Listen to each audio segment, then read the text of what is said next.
Welcome back to this week's episode of the Southeast Women's Footy GameFace Footy Show. Thanks to Bendigo Bank for once again bringing us this show. This week we have Caitlin Waldy in the studio from Tab. Thanks for joining us. Thank you very much for having me on this week. And once again, Mac joins us. What's up? Hey gang. Let's get straight into some footy, shall we? And start with round 5, Division 1. So Seaford had a bit of a cracking win over the weekend against Mornington. They're looking really, really strong and continue to roll on down there. Port Melbourne, led by their mighty captain Belinda, had a good win over Bass Coast, 56-9. Still pointing out though that Bass Coast are now the only team that's left in the Gippsland.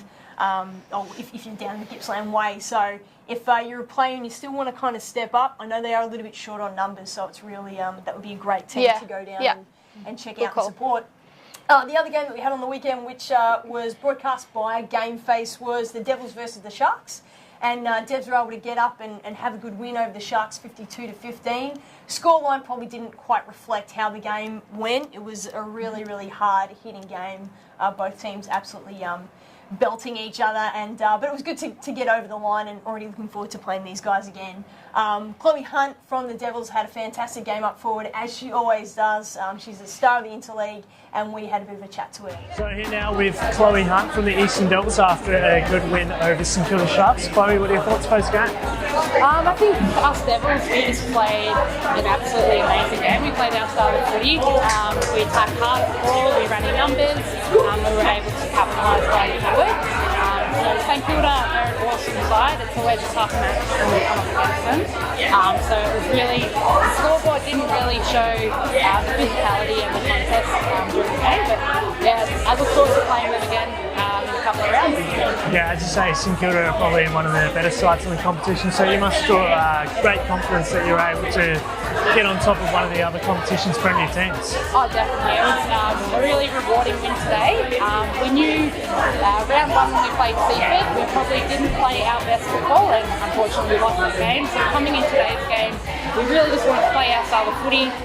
We weren't too worried about, them being on the top of the ladder. We just wanted to play the best footy we could play, and then the results will handle themselves. Great interview there from Chloe, lovingly known as C Hunt down at the Devils. But if you want an example of a great player, love you, Chloe, you are actually the best. She isn't a fantastic player, but she is 100% always the first at the ground and the last to leave. So no wonder she's like a powerhouse down forward from us.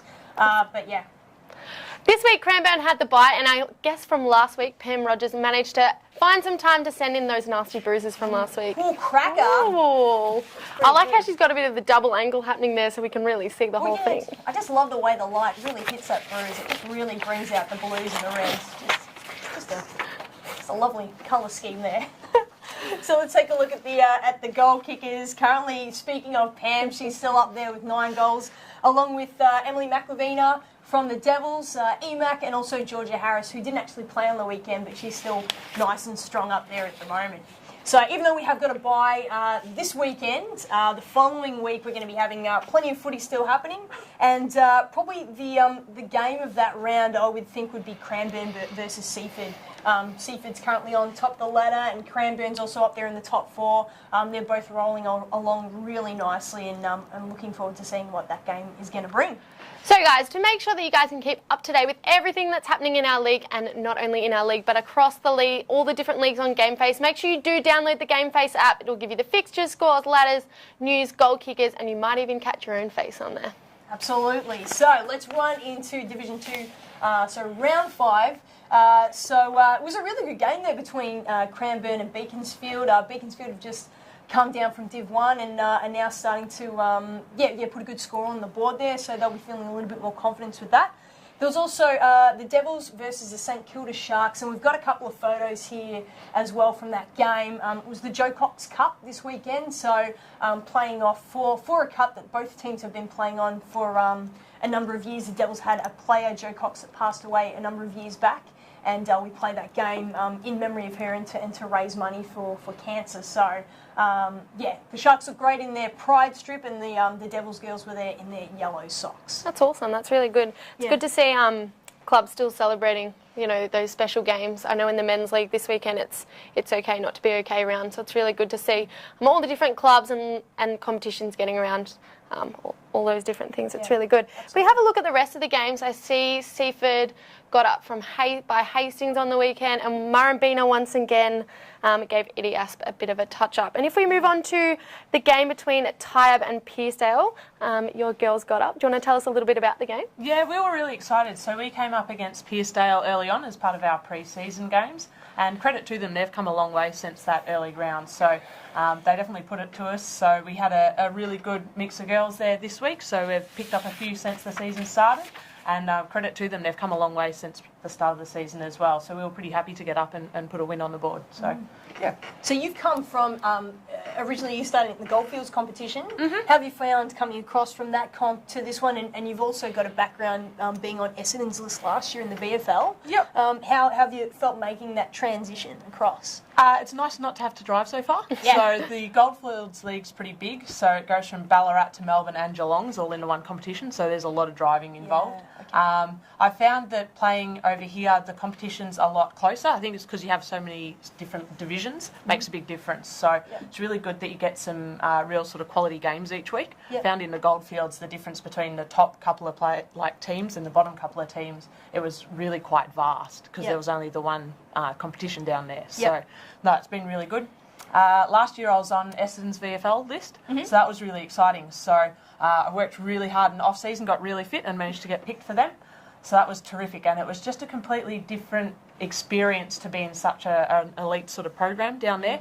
Lots going on, lots of coaches, lots of physios, and just learning a lot about all sorts of different recovery techniques and all that sort of stuff that you don't generally get at a local level. So that was really exciting. Yeah. Have you been able to bring some of that stuff back to Tyab with you as well? I hope so. So I really hope that I've been able to talk about it and sort of bring the intensity and the level that I sort of trained at down at Essendon and been able to bring that into how I'm training and helping with some of the new girls down there at Tyab. So, yeah, it's been exciting to do. Yeah? Yep. Cool. Awesome. Got some Yab TV as well down Yeah. there? They do a really good job of that, the girls, so it's really interesting. It helps really get the mood sort of up and going in the change rooms as well, so from not being so serious and we're about to play, but it also really helps to lighten the mood to remember, that footy's, it is a serious sport and you do want to go out there and win, but you can have fun doing it as well. So it really makes a big difference having the camera in, and some of their jokes are pretty funny and all the bits and pieces that they do, so they do well. Awesome. Now, a couple of girls were telling me that you take a paper and notepad and pen everywhere you go, just in case you need to take down some information. What are you? I'm really good. I'm like an A1 nerd. It's really great. So, they also tend to ask me a lot of questions because I have all the notes down there. So they all have a good laugh, and I sit there and take notes in all these different meetings. But it works out in the long run. So, yeah, definitely a nerd. Yeah. And I've also heard that Tyab have some new facilities down there. How are you finding them, and how are you girls kind of fitting into that? Yep, no, so this was the first round that we had them open, Oh, wow. so it was really exciting to get to use them for the first time. We've been using them for training for a little while now, which has been really great to have our own facilities for training, because on a couple of nights you train with the boys and with a couple of other teams, they're all training at once with the lights. So it was really exciting to have our own facilities. Everyone was able to get in the showers and do what they needed to, because there was a club function on Saturday night as well. So it just made a huge difference, Yeah. So I know you touched on, you said you train with the boys every now and again. How kind of do you guys gel together as a club with the netball and the men's footy and your footy? Like, are you guys kind of one club? It certainly is. So our catch line for the year is one club, one community, and they're really pushing that hard. So they do a really good job of that. So we were involved in the Anzac Day service, and the whole club went along. We laid wreaths and then had a big club barbecue and again some training afterwards. So they do a really good job. There's lots of local functions, and we have a dinner every Thursday night as a club with everyone involved. So it's really good in that regard. Yeah, that's awesome. It's a really good community vibe. I think it makes a huge difference too. Oh yeah, for sure. Especially being new, so I'm really quite new. This is my first season there. It's also my first time living out this side of Melbourne. I'm originally from Ballarat, and it's just been terrific that everyone's there, and I've got all this new network of people to help me with different things. Yeah, that's really cool. How are you enjoying playing under Chris Smith this year? He's terrific. So he actually asked me along to Tyab, so he's the reason I'm down there, and he's terrific as a coach. So yeah, it's really been good having him on board. He's doing a really good job, because we have quite a different skill levels within the team, and he's doing a phenomenal job organising trainings and everything in that regard to keep us all entertained and challenged throughout training sessions. No worries. That's great. We've also got a video that's just been posted earlier in the week with a player affectionately known as Darshole, I believe, and that is a thing, Darcy, down there. So if you want to check out some of your new facilities down there, there's been a video that's been posted down there at tie-up with a bit of Yab TV. So if we have a look at the Division 2 goal kickers, we have Ainsling Murr, who's first with 13 goals from Murrumbina. We have Sheridan Holland from Cranbourne with 7 goals. Alice Caves from Murrumbina with 6 goals, and Hayley Roberts from Pearcedale with 6 goals. We're looking ahead to round 6 and the games that are coming up. What are you thinking of the games of the round, do you think? So there's a couple of really good ones up here. So Cranbourne versus Seaford's going to be really a tough challenge. So Cranbourne's currently undefeated, and Seaford can always put a strong team on the park. So this is 2 plays 4, I believe, here. The other one to watch will be our game, actually. So we're playing Murrumbina. So that's going to be a really exciting one because they've been quite a strong team this season so far. So it'll be really good to put it to them and see how we can go with that game. Yeah, I love a challenge. Yeah, it'd be really interesting to see how that one goes. So, be watching that one nice and close. So, if you are watching us, we hope that you're part of our Southeastern Women's Facebook group. Get involved. Tag people, get people involved. We want as much input from you guys as possible. So if there are a milestone, there are some bruises, you've got some great stories, let us know. We want to turn that into a really big community, and of course to download the app where everything is going to be as well. So make sure you're jumping on board with that, and we'd love to bring plenty of stories to you. All thanks to the good people at Bendigo Bank, 1111 Swibs Locker. Without them, we would not be here. So a massive thank you to those guys. Let's take a look at Div 3. So we had a few closer games, which was really good to see. We had Mornington versus Crib Point. There was only just 7 points in it, so not much in that one. And Cerberus took the win, which I think last week I said that I thought Mornington might have got over the line. So that's good to see the kind of closer teams in our comp are playing each other, and we're kind of breaking up those better teams and the good teams and those that are struggling.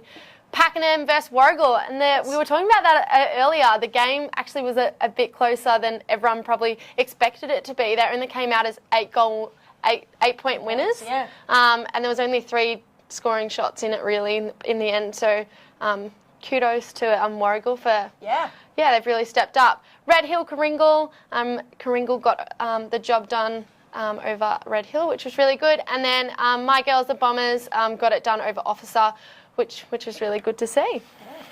Fantastic. You lot. If we have a look at the Division 3 goal kickers so far, we have Raylene Davey from Pakenham on 11 goals, Sage Hahn from Pakenham with 9 goals, Rosalind Cook with 6 goals, and Rachel Betteridge also with 6 goals, all from Pakenham. And as I've said, I'm happy for them to be leading as long as it's not in round 7. Yeah, a bit of a Pakenham show there. Yeah. That's all right, as you say, as long as it's not kicking that many against your mob. Yeah, exactly right. So if we have a look at the games ahead of us, we have Pakenham versus Red Hill. Having a look, I'm going to say that Pakenham might get over the line, but I'll be interested to see the difference in the scoreline, obviously, after Pakenham only just got over the line from Warragul last week. We have Crib Point versus Officer. We played Officer on the weekend, and I thought they had some really talented girls, so I actually think that game might be a little bit closer than people are expecting. We have Warragul versus Mornington. I'm going to say Mornington might just get over the line, but it'll be interesting to see if Warragul can carry on that form from last week. And I'm going to say probably the match of the round is the Bombers versus Coringal, because I think it's going to be Coringal is sitting 3rd and we're sitting 2nd. It's going to be a good kind of challenge for us girls just to see where we're at. So that's really exciting. Yeah, it's good vibe around the club at the moment. Absolutely. Yeah. All right. This is a little segment I like to call Under the Bus, where we pretty much are going to throw you under the bus and ask a couple of questions and just bang them out nice and fast. And I'll tell you what, I have got a very special little prize no matter what happens. So I'm not sure I've got my notepad here. You should be writing things down. All right, you've got a couple of questions about to come your way. Okay, so who from Tyab is most likely to stay back after a game, wait in their car for the umpires to leave just so they can attempt to run them over because they are clearly a very angry person. Ooh, I'd go Katie Dean for this one, or Diz. Yeah, Diz, yeah, all right. definitely. She gets a bit fired up You've some been weeks. noted. What number's her? What number has she got? Let the umpires know that. Who is most likely to leave their wet footy socks in their bag and find them that day, the morning of, and have to put them in the dryer and be drying them before the game? This is definitely T2. She actually lost her socks over the weekend and pulled up back home to find them in the gutter no. after sitting there all day in the rain. Great. Fantastic. It smelled fantastic. Who secretly do you think wants to host an episode of Yab TV? Ooh, that's a good one. There's quite a few people that are involved in this, so I think some of the new girls, maybe Beth or Jess, would do really well in this, and they could do a very good version of Yab TV. Yeah, you might have to throw them in under the bus themselves and get them involved with that. All right. How many years can a Yabby live for? 7, 13 or 45? That's a really tough question. I'm going to go 13. No. 7, it was always going to be 7, but I mean, as soon as you put like 45 in the mix, you just like, you know what, maybe. Maybe. Lobsters can live to 45, then they're a real nation, I guess. There you go. All right. So if Yabbies became extinct and you were told that you needed to change the name of the club to a different animal completely, Ooh. what would you change the logo, the club's animal to be? It's a very tough question because our home ground's also the pond, so I guess we'd have to find something else in that the can pond. live in the Swim pond. in the pond. Yeah, so otherwise that might be some drastic changes if we have to change what the club's called as well. So, What are you thinking? Like, I would go with the seahorses. the seahorses, that's a good one. I do like that. Yep. A mythical creature, or something of that nature. Now, this is my favourite one because I think there's a couple of these in every club. Yes. Who's most likely to not rock up to training when it's pouring with rain? Ooh. Yeah, okay. There was a bit of a quiet session the other week in the rain. So She's like, I can't throw them under the bus. I can't do it. how long have you Come got? on. The team is under the bus right now. But no, we've actually got 2 in Bali that have completely escaped the wet weather at the moment, so I'm going to throw them under the bus and say it's going to be Maddie and Brooke. Oh, good one. Lovely. Love that. Maddie Love that. Brooke. All right. So, final question. What is more exciting? New change rooms that don't smell like a boy's urinal, or not having 10 girls line up for the toilet anymore? Ooh, that's a tough one. I'm going to say that it smells good. So, Yes. yeah. Yep. No, it's understandable. It's Yeah. understandable. Even though those lines can get very long. Yeah, I would have especially- said the line to the toilet. Especially what it's like 2 minutes to go. And everyone's like, where is everyone? In the toilet. Yeah. Waiting for that one toilet. Thank you for being a sport. And so I have decided to go to Savers and pick up. So, do you like piercings? Yes. No. Yes. Okay.